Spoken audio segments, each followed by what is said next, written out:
rebateu as falas do Valdemar da Costa Neto, disse que ser o candidato do PL, ele disse que deve ser o candidato do PL em 2026 ou vai jogar a toalha caso fique mesmo inelegível. Se for avante essa inelegibilidade, aqui nas palavras do ex-presidente, se continuar valendo, eu jogo a toalha. Eu não acredito mais no Brasil, no meu país, que eu amo tanto. Bolsonaro mostrou essa irritação com as declarações recentes do Valdemar da Costa Neto sobre o nome da direita para as próximas eleições. Ele também rebateu dizendo que eu sei que não sou nada no partido, agradeço muito Valdemar por ser presidente de honra, mas candidato para 2026 é Jair Messias Bolsonaro. A gente lembra que ele está inelegível até 2030, mas rebate aí, Sakamoto, a fala do Valdemar da Costa Neto, citando Tarcísio e outros líderes da direita que poderiam ocupar esse espaço em 2026, em tom irritado, como a gente trouxe aqui, né? Tem dois elementos por trás da fala do Jair, Natália. Primeiro, ele tenta, é claro, manter a sua relevância relativa dentro da extrema-direita, dentro do partido, dentro do jogo político. O que tornou-se, inclusive, mais importante depois que Pablo Marçal chegou a público, né, e mostrou que o rebanho da extrema-direita, que em determinado momento acompanhou o berrante de Jair Bolsonaro, pode se encantar por um outro tocador de berrante como ele mesmo, tocador de berrante, inclusive 2.0, né, mais alinhado com as tecnologias, com estratégias de comunicação e melhor comunicador que o próprio Jair.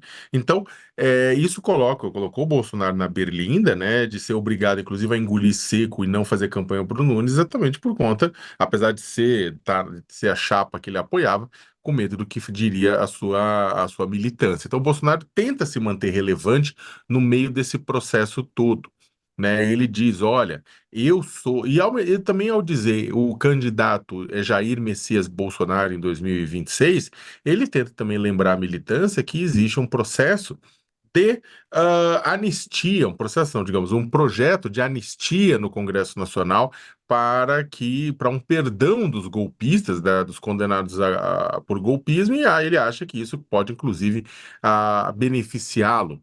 Né? Lembrando que Bolsonaro foi condenado em duas ações do Tribunal Superior Eleitoral a 8 anos de inelegibilidade por usar a coisa pública, recursos públicos, para seu interesse de campanha, seja naquela micareta que ele organizou para embaixadores a fim de falar mal do sistema eleitoral brasileiro, lá no Palácio do Alvorada, seja ao utilizar e sequestrar o 7 de setembro de 2022, o bicentenário da independência, para seus interesses eleitorais. Então, o Bolsonaro, ele tenta manter a relevância, ele tenta mostrar, olha, o candidato sou eu, então tratem de aprovar a inelegibilidade também, que também tenta mostrar relevância, mas também fazer isso. E uma terceira coisa, na verdade, que é menos importante, mas não desimportante para não ser citado, é que ele também tenta mostrar para o Valdemar da Costa Neto que ele não vai ser simplesmente o cabo eleitoral. Ele fala: olha, se eu não estiver no jogo, eu tô fora, tá? Então trate de me colocar no jogo. Caso contrário, eu não vou ser cabo eleitoral do seu partido. E é isso. O Bolsonaro nunca viu o PL como partido dele. Ele vê como um partido de aluguel para suas necessidades. Só que o PL não é o PSL. O PL é grande. O PL era bem maior, né, do que o Bolsonaro. Os bolsonaristas que entraram lá, Valdemar da Costa Neto muito espertamente utilizou esse momento com o Bolsonaro dentro para fazer crescer. Valdemar da Costa Neto que já esteve ao lado do PT e do Bolsonaro. Né, ali se adapta, né, às necessidades. Então, Bolsonaro avisa, eu não vou ser só cabo eleitoral, não. Então, trate de ver isso aí, caso contrário, eu tô fora, né? Então, são os recados de Bolsonaro. Só que, para terminar, Natália, agora com essa própria notícia do Aguirre Talento, mostra que o Bolsonaro vai precisar mais do que nunca dos advogados pagos pelo PL para defendê-lo. Exatamente porque agora vai começar o calvário criminal. E para você, Josias, como está aí a relação de Bolsonaro com o PL? O que você sente dessas declarações dele? O Bolsonaro está numa tática de sobrevivência, né? Ele, nessas urnas de 2024, algumas praças, sobretudo a eleição de São Paulo, mostraram para o Bolsonaro que ele já não é tão necessário, né? Não é necessário nem para o seu eleitor.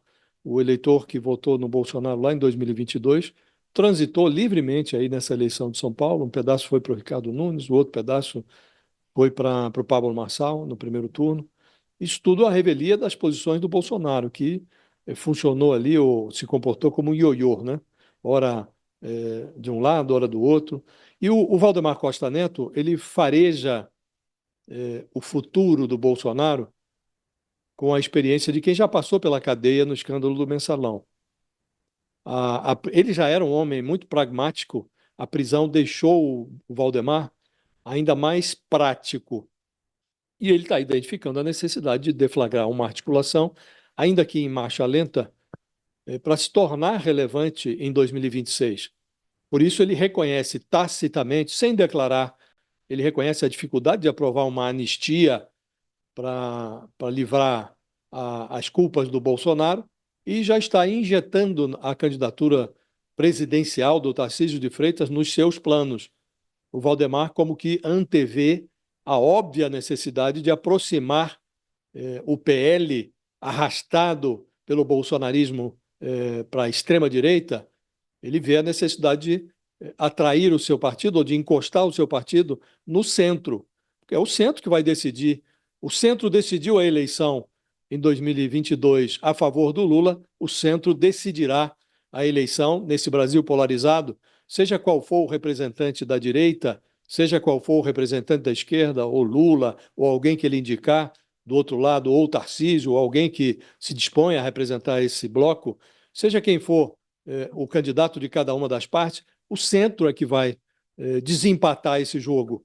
O país está praticamente dividido ao meio, né? E o Bolsonaro, ele está vendo que ele pode chegar a 2026 irrelevante, porque vai estar mais perto da cadeia do que do palanque. O momento mais sublime da carreira política do Bolsonaro foi aquele que ele pretendia executar no momento em que a maioria do eleitorado brasileiro o arrastou para fora do palco, em 2022. Depois do fracasso do plano de obter uma reeleição, aliás, imerecida, o segundo marco mais admirável da trajetória do Bolsonaro foi o expurgo das urnas de 2020. Aliás, das urnas de 2026. Ele está sendo expurgado das urnas de 2026. E o terceiro instante mais memorável da carreira do Bolsonaro vai ser o encontro dele, da sua precariedade delituosa, com as sentenças que aguardam ali na fila do Supremo para acontecer. Então, ele está trafegando em direção à inexpressividade na próxima sucessão presidencial. O Valdemar simplesmente está enxergando esse processo e está contemplando as alternativas.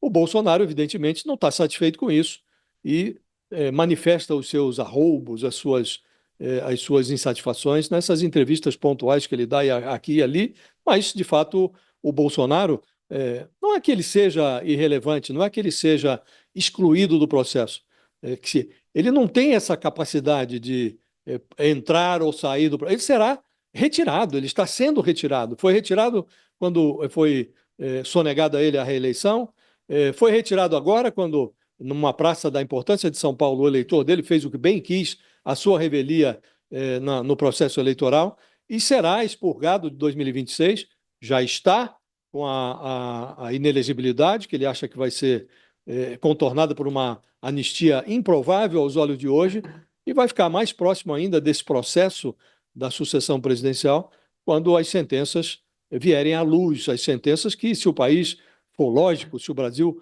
tiver amor próprio e respeito por si mesmo, ele vai ter esse encontro com as suas sentenças. Alguém que fez o que fez o Bolsonaro, alguém que tentou dar o golpe, não há de chegar a 2026 com a biografia limpinha. Já não está, estará bem mais suja quando chegarmos à sucessão, Natália. Como você